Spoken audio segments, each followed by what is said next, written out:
Kita ketemu lagi di Poppers Interview dan kali ini kita sudah bersama Ibu Hanifah Hasnah. Halo Ibu. Halo Kang. Saya manggil Ibu atau Mbak ya? Mbak dong, Ibu Mbak, kok kayaknya ya. tua banget ya.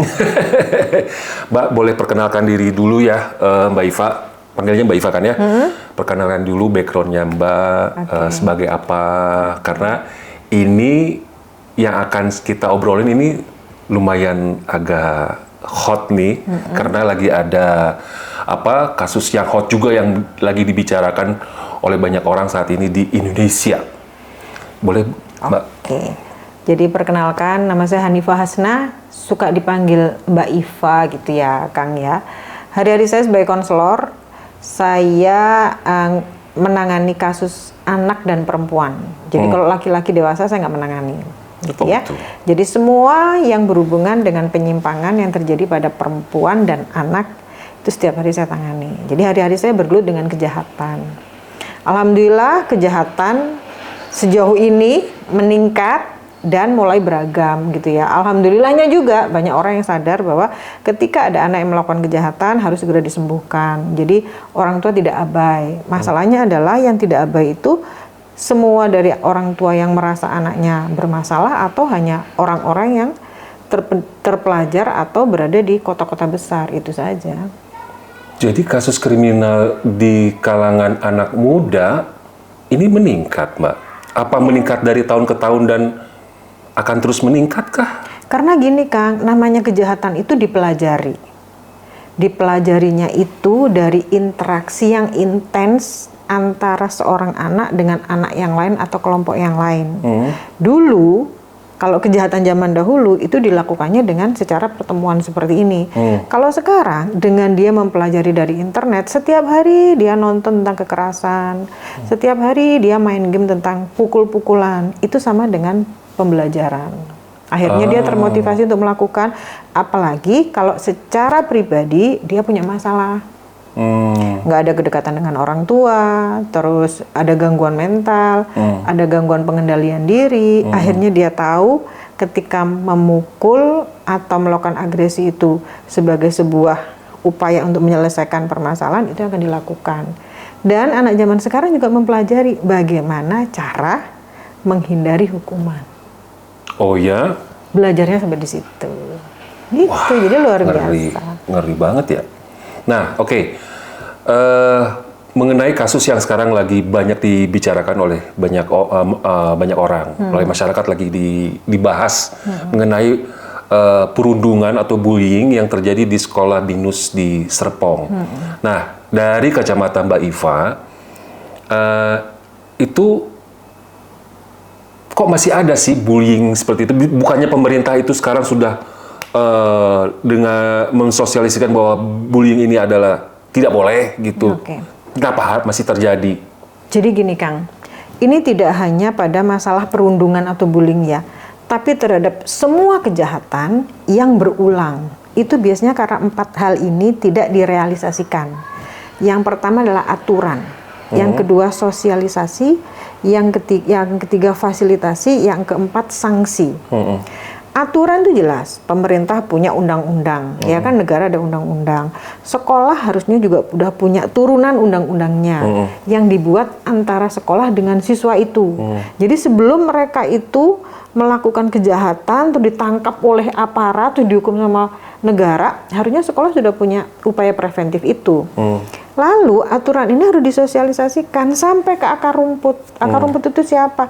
Ketika siswa masuk, orang tua harus tanda tangan. Ketika anak ibu melakukan perundungan fisik, maka punishment-nya adalah mendapat surat peringatan sekian gitu ya, dengan hukuman diskors 2 bulan.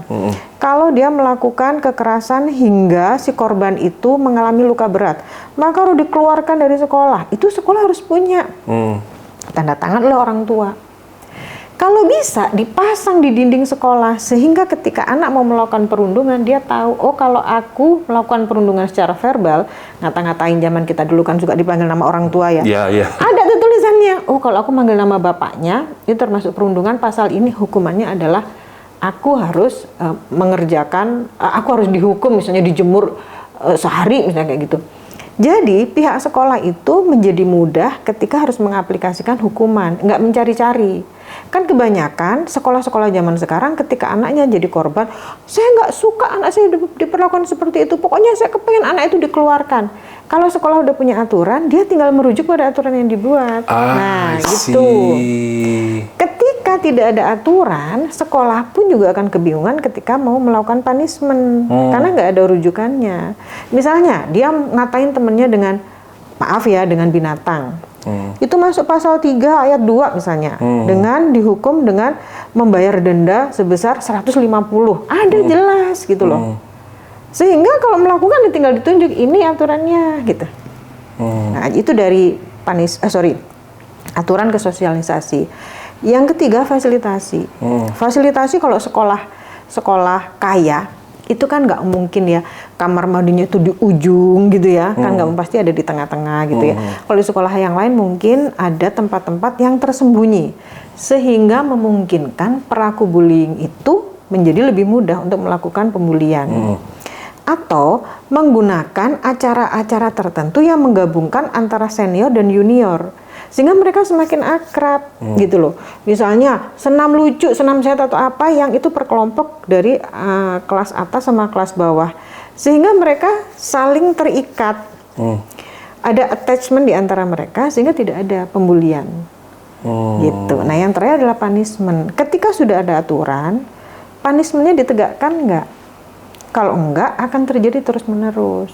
Apalagi Kang sekarang yang paling horor itu sebetulnya adalah sekolah-sekolah luar biasa atau sekolah-sekolah kaya. Itu guru-gurunya itu lebih takut terhadap orang tua daripada terhadap aturan sekolah itu sendiri. Karena orang tua itu punya kuasa. Karena dia menyetorkan uang banyak atau sebetulnya memberikan sumbangan kepada sekolah yang banyak atau gimana? Sebetulnya kalau menyetorkan uang mungkin sama karena udah ada standarnya. Tapi ketika orang tua siswa itu punya kuasa, dia bisa melakukan apapun. Itu. Jadi ini kan menjadi masalah yang sangat-sangat rumit ketika kita bahas satu persatu sampai seperti itu. Kuasa itu dalam artian orang tuanya punya jabatan atau dia orang tuanya public figure? Bisa jadi punya jabatan, punya uang, punya kuasa lah. Nggak usah yang menjabat apa gitu. Dia merasa mampu aja, dia punya power aja, dia bisa menekan sekolah. Gitu. Karena gini Kang, kasus bullying itu agak-agak unik.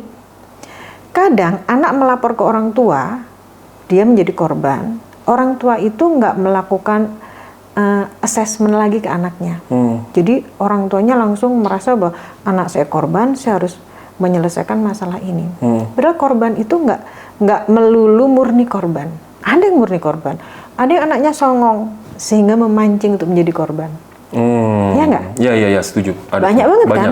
Banyak. Jadi harus ada research dulu si orang tua ini, kenapa anaknya bisa menjadi korban. Nah, ketika anaknya ini emang memancing untuk menjadi korban, sementara orang tuanya ini tidak terima, melaporkan ke sekolah, ya kan? Terus meminta si pelakunya itu untuk dihukum, padahal sebetulnya anaknya juga terlibat menjadi korban. Nah, ini juga belum ada aturan di sekolah, gitu. Tuh, jadi jadi kemana-mana kalau ngomongin bullying. Oke. Mbak Iva, bullying itu ada 2 ya tipenya ya, verbal sama fisik kan? Bullying itu ada 5. Hah? 5? Bullying itu ada 5. Dan ada ini 5? Ada 5 Kang. Apa aja? Yang pertama, fisik jelas ya. Fisik itu ada disuntrungin, dijegal, dipukul, ditonjok, semua orang tahu lah. Yang kedua, verbal. Terus? Ini semua orang juga tahu. Sorry, hei hitam, hei botak gitu. Misalnya kayak gitu, itu bullying banget kan verbal ya. Hei jelek, ganteng. Nah, yang seperti itu yang harusnya anak-anak punya. Gua botak nggak apa-apa, yang penting gua ganteng, gua pinter gitu. Nah, itu kan pengendalian diri bagus dan dia punya punya konsep diri yang baik terhadap dirinya gitu. Jadi yang pertama fisik, yang kedua verbal, yang ketiga non verbal. Yang kayak gimana non verbal itu? Gendut lu? Itu verbal, Kang. Verbalnya kayak gimana? Kalau non verbal tuh gini. Oh. Gitu. Oh, Seperti itu. cat apa namanya? Catcalling. Catcalling itu nonverbal. Itu nonverbal. Oh. Atau anak-anak ini dilakukan anak SD tuh, melihat temennya gini. Dari atas ke bawah gitu. Ih, pengen Dia nggak ngomong. kalau pengen nyindrek. Nah, ngeselin kan? Tapi Iyalah. bagi korban ini sangat-sangat ngeselin banget dan membuat mentalnya tuh jatuh. Padahal dia nggak ngapa-ngapain. Dia kalau mau divisum, apa yang divisum? Iya nggak ada. Nggak tuh. ada, dia Kecuali cuma- visumnya bentuknya digital. Nah, gitu kan dia cuma gini doang. Iya, dari atas ke bawah. Fisik, verbal, non-verbal. Yang keempat, relasional. Apalagi tuh? Jangan main sama Kang Saldi. Dia mah jelek, biasanya kayak gitu. Anak-anak tuh melakukan itu ke teman-temannya. Nggak usah lah temenan sama dia. Dia mah sotoy, misalnya gitu. Dia mah burik, dia mah itu jerawatan. Jadi membentuk relasi tertentu, mengumpulkan orang-orang untuk memusuhi salah satu orang. Namanya bullying relasional. Oh, gitu. Gitu. Dan ini sudah dilakukan oleh anak SD, Kang. Waduh, ngeri Anak SD loh. juga Nah, ya. yang kelima baru bullying cyber. Oke, itu tahu. Bullying cyber itu yang paling banyak dirasakan oleh anak-anak zaman sekarang. Jadi dalam satu grup dikata-katain, dikeluarin, dimasukin lagi, baru masuk dikata-katain lagi. Belum lagi nanti foto aibnya, misalnya dia lagi dharma wisata, nggak tahu kalau bahasa sekarang ya. Kalau kita kan Field trip. field trip. Field trip. Nah, itu dia lagi tidur, ngangak di foto, ntar disebar, Disebarin. dikata-katain kayak gitu. Nah, masalahnya adalah sebetulnya ya, kenapa kita dulu digituin, kita asik-asik aja. Anak sekarang digituin, wah, kena mental, ya nggak? Masalahnya sebetulnya gitu kan. Berarti penguatan diri dari rumah itu ada yang kurang. Balik lagi ke rumah. Balik lagi ke rumah. Berarti gitu. hubungan orang tua dan anak ini juga bisa memperkuat mental si anak ya. Betul. Jadi mentalnya seperti apa? Bukan berarti kita ketika dibully itu kita oke-oke aja loh ya. Namanya pembulian itu dimanapun juga kan nggak bener Iya. gitu loh. Gitu kan. Itu udah berapa? Udah 5 ya? Terakhir itu ya, cyberbullying. Cyber. Oke, Mbak, untuk kejadian yang terjadi di sekolah Binus Serpong itu ada berapa tipe yang menjadi pelaku? Maksudnya yang ikut dalam bullying itu ada berapa? Oh gini. Jadi gini Kang, sebetulnya pemeran bullying itu banyak banget. Peran ya, Peran dalam bullying itu banyak banget. Oke, Bukan oke, hanya oke. pelaku dan korban. Oke. Kalau korban jelas ya, korban itu juga macam-macam sih sebetulnya. Korban murni korban karena dia itu secara biological dia itu layak jadi korban. Misalnya disabilitas, gitu ya. Terus sakit-sakitan, gitu ya. Atau anak-anak yang tadi itu memancing untuk jadi korban. Jadi korban juga macam-macam. Nah pelaku pun macam-macam. Yang pertama eksekutor. Yang kedua, kompor. Yang orang tengah ngomporin. Yang ketiga, penonton. Nonton doang kena. Nonton tapi ngetawain. Jadi dia ada di tim. Iya kan? Dia ada di tim kan? Walaupun dia nggak ngapa-ngapain, ayo terus ajar terus sih kata dasar cupu gitu. Dia nggak ngapa-ngapain. Waduh, parah dong ya. Itu, itu kompor. Yang tadi itu dia cuma nontonin doang. Kalau di pasal Kang, ketika seseorang mengetahui ada perilaku menyimpang tapi dia membiarkan, itu dia udah kena pasal. Kita tahu nih ada perampokan, kita diem aja. Kita udah kena pasal.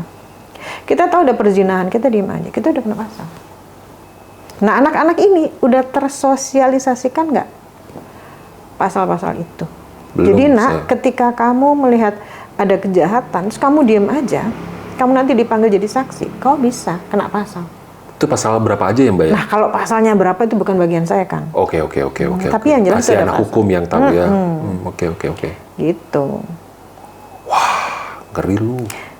Serem kan? Nah, Iyalah. balik lagi Kang. Tadi kan saya menyebutkan ada pelaku atau eksekutor. Iya. Nah, eksekutor itu juga ada macam-macam Kang. Oke. Dia benar eksekutor murni, dia yang punya masalah dengan korban, atau dia mengalami peer pressure. Peer pressure Tekanan itu dari apa? teman. Tekanan dari teman. Belum paham. Tekanan dari teman sebaya, teman sekelompok. Jadi biasanya pembuli ini punya teman, punya komunitas, apa ya? Punya geng. Nah, kalau di kriminologi namanya geng delinquen. Geng delinquen? Nah, namanya geng delinquen. Apa tuh? Geng delinquen itu, Kalau yang serem kan geng tit. Nah, geng tit tadi itu termasuk namanya geng delinquen. Delinquen itu adalah menyimpang. Jadi kelompok menyimpang. Gitu ya. Jadi dia masuk ke dalam geng delinquen. Dah, di geng delinquen itu biasanya ada aturan-aturan tertentu. Misalnya anggota baru harus nurut sama senior. Nurutnya ngapain? Ya kamu harus mukulin si Anu. Gitu. Nah, ini adalah tugas kepolisian untuk melakukan pembuktian. Si pelaku ini benar-benar melakukan karena dia bermasalah atau atas perintah. Oke. Makanya harus ada identifikasi, ini pelaku sebenarnya siapa, kompornya siapa, yang bagian tepuk tangan siapa. Itu harus tahu semua untuk mengetahui sejauh mana anak-anak yang terlibat dan pasal berapa yang akan menjerat mereka. Ada nggak sih yang bisa bikin mereka jera, Mbak? Jera dalam artian, jadi mereka ketika mau berbuat itu, bullying, dia udah, oh iya pasal tadi udah dibahas ya, mereka harus tahu itu ya. Iya, mereka harus tahu itu. Berarti pihak orang tua maupun sekolah di seluruh Indonesia ini harus disosialisasikan mengenai pasal-pasal itu. Ataukah misalkan ini, saya mau daftar anak saya nih, pihak sekolah udah memperlihatkan kayak form, Bu, anak ibu sekolah di sini, nah kamu sekolah di sini ya, nah sekolah di sini peraturannya ini, pasal-pasalnya ini, kalau kamu begini-begini, kayak gitu. Berarti itu kan upaya preventif. Berarti belum ada dong. Kalau misalkan terjadi lagi gitu? Berarti ada kemungkinan tidak ditegakkan. Yang tadi Mbak bilang, yang jabatan dan kuasa. Bisa jadi seperti itu. Waduh. Jadi tidak ditegakkan gitu. Padahal kan gampang kan kalau udah ada pasal kan tinggal ditegakkan. Misalnya nih ada kasus gini. Kalau pelaku dikeluarkan dari sekolah berarti itu kan tidak sesuai dengan Undang-Undang Perlindungan Anak. Bukankah Undang-Undang Perlindungan Anak itu sudah membuat aturan atau undang-undang yang meringankan anak? Yang hukumannya tidak 100% seperti yang dilakukan oleh orang dewasa. Misalnya, orang dewasa yang melakukan penganiayaan itu hukumannya adalah 3 tahun 6 bulan dengan denda 72 juta. Anak-anak setengahnya. Berarti kalau kita ngomong ini nggak sesuai dengan perlindungan anak, loh kan udah dibikin aturannya. Tegakkan saja, jangan bikin terus nggak ditegakkan. Berarti anak-anak yang bullying itu udah bisa dikenakan hukuman dengan pasal ya, Mbak ya? Bisa dong, kan ada undang-undang. Cuman memang yang tadi Mbak bilang bahwa itu tidak sama dengan hukuman dengan orang dewasa. Iya, karena memang sudah dipisahkan gitu. Kalaupun memang nggak ada hukuman buat anak-anak terkait itu, misalnya ya anak-anak yang merampok, membunuh, memperkosa dalam satu kesempatan, dan itu nggak ada itu, misalnya ya anak-anak yang dihukum dengan seperti itu, mereka menggunakan aturan orang dewasa dengan potongan pidana 50%. Berarti kan memang sudah dipenuhi kan kebutuhan anak-anak itu. Jadi kalau ada orang yang kasihan, loh yang kasihan itu korban. Gitu. Ya semua kasihan sih, Kang, karena sebetulnya saya tuh senang banget ngomong ini. Kalau pelaku itu anak-anak, pelaku itu sebetulnya korban juga. Korban apa? Pengabaian orang tua, pengabaian sekolah, ajaran tanggung jawab yang kurang. Ya, berarti ada masalah adab dan norma dong? Sangat. Jadi gini Kang, anak kita itu akan baik atau akan buruk ketika 4 hal ini tidak dipenuhi. Yang pertama, attachment. Kedekatan dengan orang tua. Yang kedua, komitmen. Komitmen itu tanggung jawab. Ketika aku melakukan bullying, aku akan dikenakan hukuman 3 tahun 6 bulan dan denda 72 juta. Berarti kalau aku mau nakal, aku nanya dulu dong ke orang tuaku, punya nggak duit segitu? Kalau nggak punya, nakal dulu. Kalau emak nggak punya, gue ngapain selama 3 tahun 6 bulan di penjara? Atau Itu kalau kita ngomongin bullying. Oke. Dan gini, aku ini pengen jadi orang sukses. Kalau aku melakukan bullying, aku ini cemen banget gitu. Kalau aku sampai kena pasal, aku nanti nggak bisa masuk TNI, aku nanti nggak bisa masuk Polri, aku nanti nggak bisa sekolah lebih tinggi. Di blacklist lo sama HRD. Itu kan komitmen. Iya. Ya nggak? Yang kedua, involvement. Dia terlibat di apa? Anak-anak itu atau remaja memang dia butuh circle tertentu. Dia butuh grup. Untuk apa? Untuk menaikkan harga diri. Untuk membuat mereka itu terlibat dalam konflik kelompok. Ya kan? Karena penting kan ini, karena anak-anak zaman sekarang kan nggak pernah berkonflik. Anak-anak terus berkonflik di kelompok itu. Nah, ketika mereka masuk ke kelompok-kelompok, sebetulnya dalam kelompok itu punya aturan, tapi ini kelompok positif, Kang. Geng delinkuan itu juga kelompok, tapi kelompok negatif. Misalnya nih, dia punya geng basket. Aturan di basket adalah, lu tiap hari harus lari minimal 3 kilo. 3 kilo dong dia lari. Secara fisik dia sehat. Dia mau melakukan kejahatan, dia mikir dong ada aturan. Kalau gua melakukan kejahatan, gua nggak bisa ikut turnamen, misalnya kayak gitu. Iya. Jadi aturannya banyak gitu loh. Udah ada aturan dari rumah, aturan dari sekolah, aturan di klubnya. Yang terakhir adalah belief. Belief itu isinya adalah agama, norma, moral, nilai-nilai, etika ada di sini. Nah, kalau ini nggak ada, anak nggak bertanggung jawab. Aku pengen hajar aja. Yang bertanggung jawab emak gua, papa gua artis, papa gua pejabat. Dia nggak punya tanggung jawab. Kenapa dia nggak punya tanggung jawab? Jangan-jangan selama ini ketika anak melakukan suatu perbuatan, yang bertanggung jawab kan adalah bapaknya. Sehingga dia nggak ngerti bagaimana caranya bertanggung jawab. Tuh ya, dengerin ya teman-teman muda di Poppers, dengerin apa yang dibilang sama Tante Iva. Ntar aku dimusuhin lagi sama remaja-remaja. Oke, Mbak, bagaimana tentang peran media dalam kasus bullying, atau apakah media juga berperan? Gini, kalau media itu kan memang tugasnya itu kan menyiarkan, memberitakan dan menginformasikan. Mengedukasi itu. Menginformasikan dan mengedukasi. Iya. Nah, ini udah pasti ya, bahkan acara-acara kriminal itu boleh ditayangkan di atas jam 10 malam. Iya. Ya kan? Yang menjadi masalah adalah masing-masing dari kita itu adalah wartawan sekarang. Ya enggak? Sehingga kasus-kasus kriminal, kasus-kasus yang tidak jelas disiarkan secara perorangan di media-media tertentu. Agak sporadis ya. Ya, ini yang membuat keresahan di masyarakat. Oke. Nah, selain keresahan, respon masyarakat juga macam-macam. Walaupun ada untungnya, gini Kang, di kriminologi itu yang dibahas ada 4. Ada 4 lagi ya, dari tadi 4 terus. Yang pertama pelaku. Ada apa sih dengan 4? Yang pertama pelaku. Terus? Yang kedua kita membahas tentang korban. Ya. Yang ketiga kejahatan itu sendiri. Jadi kalau kita ngomong rampok ya perampokan, kalau ngomong bullying ya pembulian. Yang keempat adalah reaksi masyarakat. Oke. Reaksi masyarakat, semakin masyarakat bereaksi, semakin penting kasus itu. Ya. Oke. Nah, ini kan ada nih yang kasus pembunuhan ini.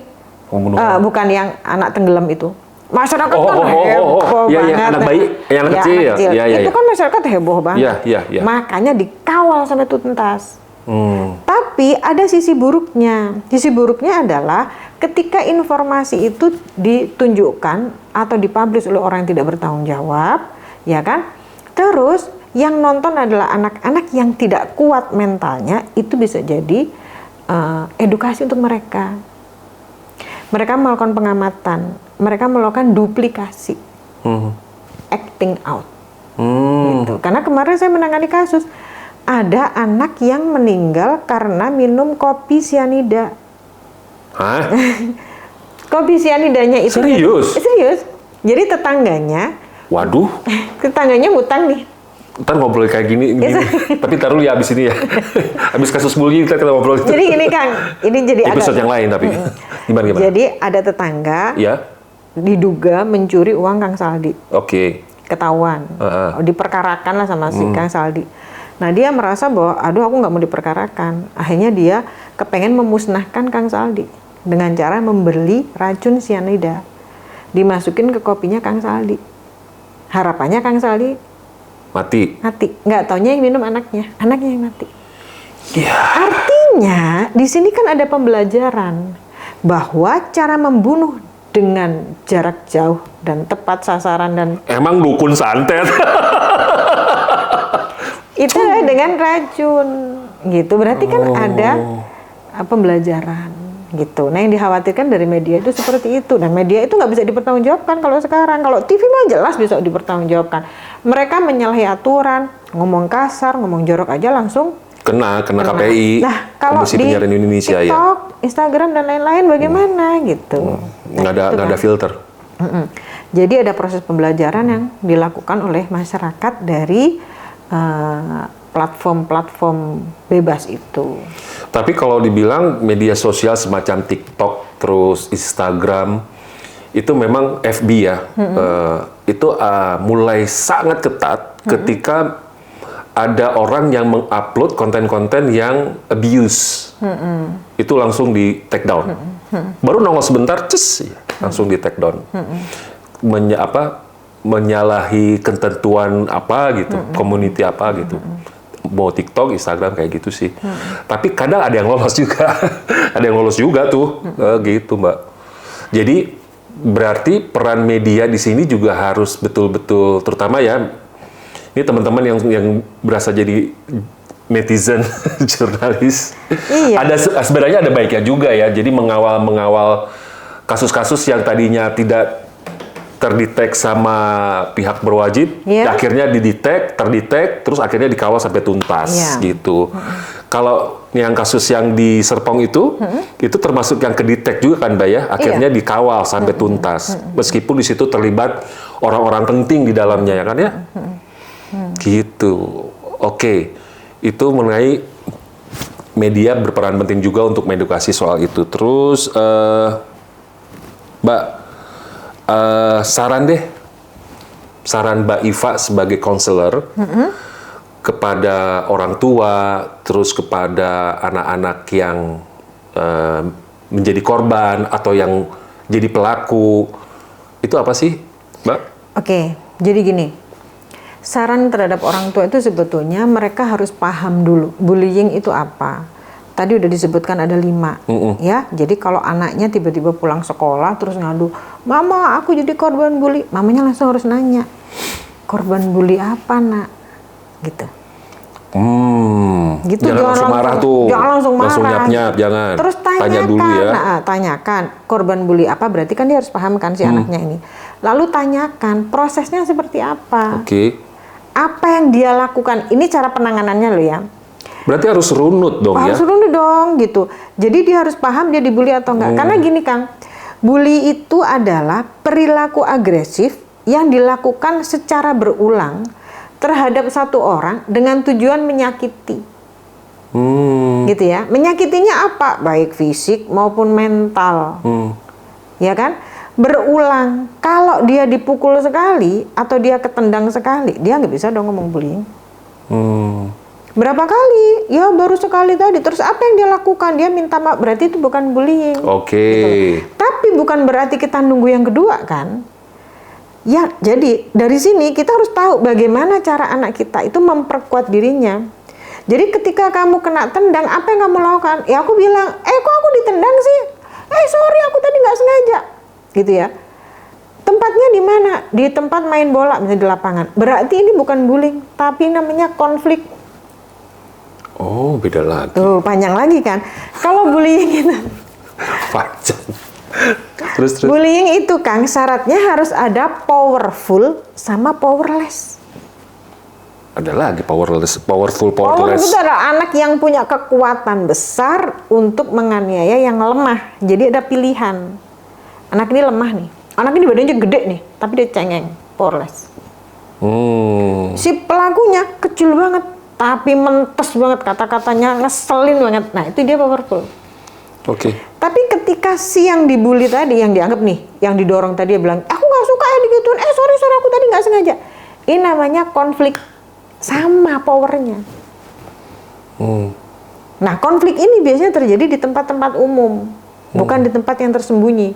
Nih, yang di sekolah kemarin itu, tempatnya di mana? Di warung ibu gaul. Sampai apal kan? Berarti tempat yang bukan di sekolah. Ini bullying.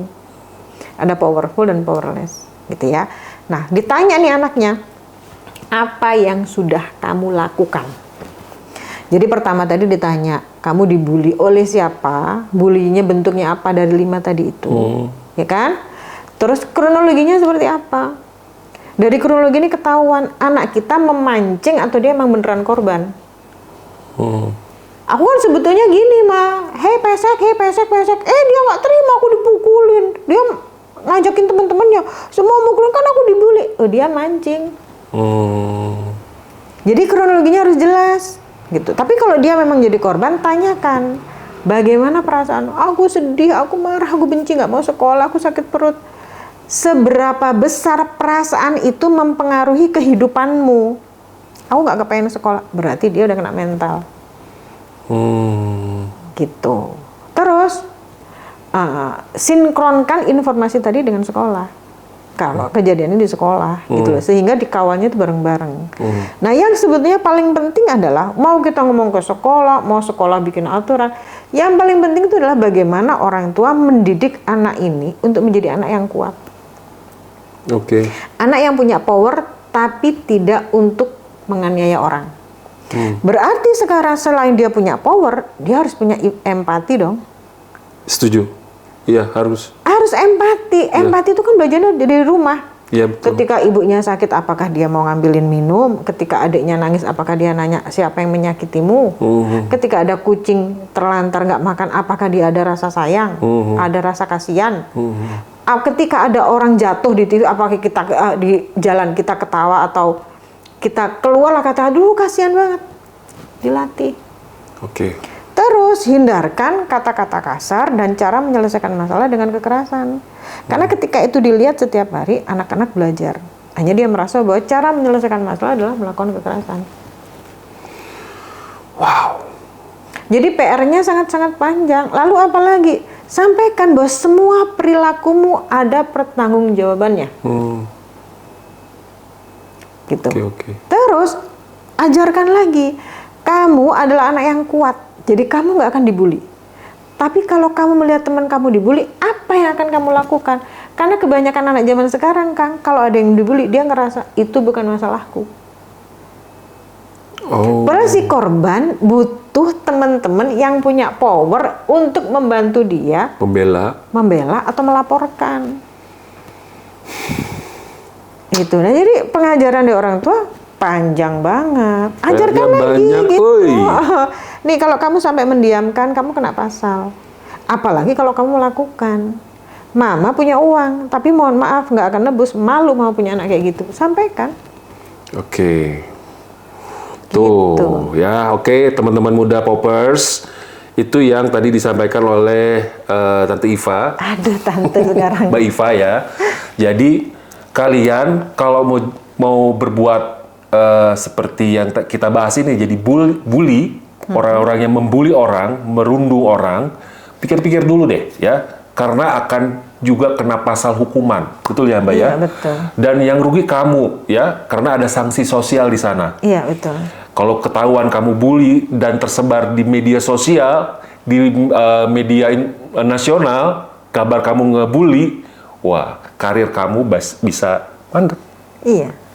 Rugi seumur hidup. Kamu mungkin di blacklist, atau mungkin nanti kalau kamu daftar sekolah susah keterima. Ayo. Nyari istri susah. Jadi istri susah. Istri juga fit and proper test. Kamu suka ngebully. Jadi gitu. Ya, apalagi nyari mertua. Nggak mertua ada apalagi. Jangan mau. Saya juga nggak mau kalau ketemu menantu kayak gitu. Gitu. Nah, Mbak, sebelum saya tutup obrolan kita mengenai bullying yang masih aja terjadi, ini memang harus ada peran semua pihak ya, itu orang tua, ya sekolah, lingkungan, dan semuanya lah ya, supaya bisa nyetop nih yang namanya bullying. Apa saran Mbak? Terhadap anak-anak. Anak-anak ini anak-anak muda semua nih yang nonton nih. Jadi anak-anak, teman-teman muda semua, Jadi jaga perasaan kalian, jaga kekuatan kalian, tangan kalian, mata kalian, pikiran kalian itu digunakan untuk hal-hal yang positif. Nakal boleh yang bertanggung jawab, dan nakalnya itu adalah nakal untuk sesuatu yang liar-liarnya itu karena untuk sesuatu yang positif. Misalnya apa? Saya pengen punya produksi massal. Apa tuh produksi apa? Saya kepengen menyebarkan bibit sayur gitu. Kayaknya nggak mungkin, itu kan pikiran-pikiran nakal yang harus tetap dikembangkan. Jadi nakalnya nakal tetap positif, menghasilkan sesuatu. Sehingga kalian punya produk yang membuat kalian tuh menjadi sesuatu gitu kan. Punya kebanggaan. Karena sebetulnya anak-anak yang nakal, anak-anak yang delinquent itu sebetulnya kepengen punya sesuatu yang dibanggakan tapi dia nggak ada. Sehingga dia menempel kepada kelompok-kelompok tertentu yang punya kekuatan, sehingga dia naik harga dirinya dari kekuatan yang negatif itu. Jadi sebelum kalian melakukan sesuatu, pikirkan, pertanggungjawabkan bahwa segala sesuatu itu ada hukumannya. Pertanggungjawaban itu juga ketika kalian melakukan hal-hal yang baik, tanggung jawabnya adalah apa, di ujungnya ada apa, ada sesuatu yang enak, ada sesuatu yang nikmat, ada sesuatu yang diperoleh. Mungkin uang, mungkin kekuasaan, mungkin kepercayaan. Nah, lebih baik kalian melakukan hal ini dari melakukan hal-hal yang tidak baik, karena itu akan merugikan kalian, nggak hanya sekarang, tapi dalam jangka panjang. Yang dirugikan bukan cuma kalian, orang tua kalian, keluarga kalian, dan masyarakat juga akan memusuhi kalian. Habislah kalian ini kalau seperti itu. Dengerin ya, tolong camkan baik-baik ya. Sebelum bertindak dipikirin deh, betul-betul dipikirin. Oke? Mbak Iva, makasih banyak. Sama-sama. Sebenarnya sih pengen banyak banget yang pengen ditanyain soal bullying ini, karena memang PR-nya banyak banget yang banyak kalau kita bahas ya. Iya, betul. Nah, nanti kita akan ngobrol-ngobrol lagi sama Mbak Iva, tentu saja dengan tema-tema yang lain. Oke? Terima kasih. Bye.